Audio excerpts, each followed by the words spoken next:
here we have the iPad Pro, and I want to run AnTuTu on it just to see the benchmark score for it. I know there were some requests, so I'm gonna run that and show you guys what the benchmark score is, and we're gonna talk about some other things while the test is running.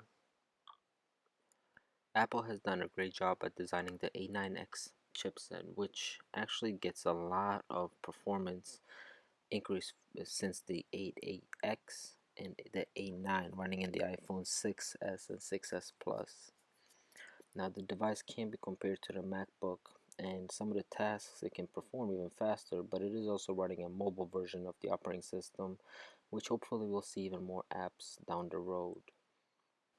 Now, if you're looking to replace your MacBook and MacBook Air or even MacBook Pro, I would say the iPad Pro is not there yet. Because it is running iOS 9, it is being limited by some of the app functions. The apps have been upgraded to support some of the new features and processing power of the iPad Pro, but it's still missing some of those major features for editing. I would say if you're using the Apple Pencil for illustrations, this is a great device because it has one of the best supports for the pencil that I've seen out there, even better than the Surface Pro. It is very accurate and the lines are spot on.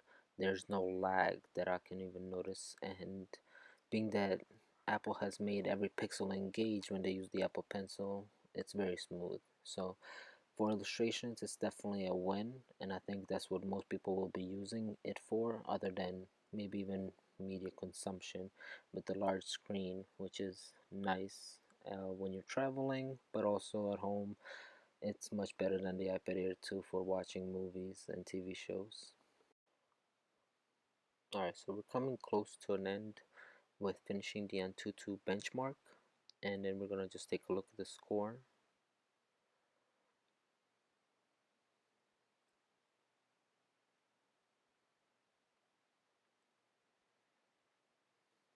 Alright, let's go ahead and reopen up the app, and as you can see, the score it's up there. It's one of the best scores I've seen, and I'll give you a comparison in just a moment.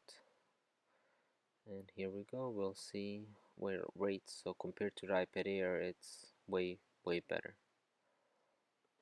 But running the benchmarks only shows us part of the story, because most people are going to be using this for day-to-day use.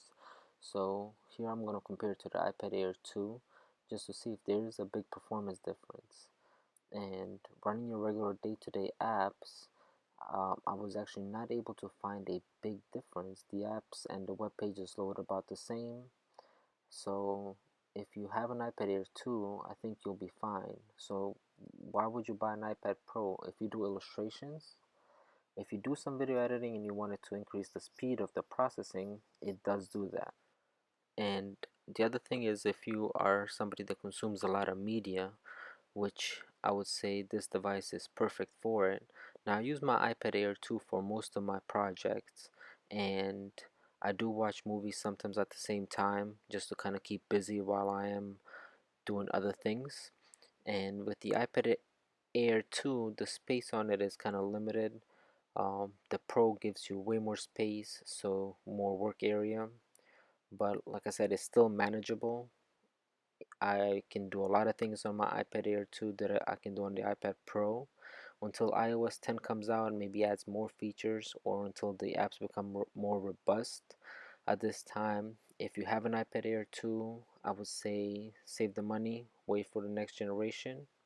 So I hope you guys enjoyed. Please subscribe.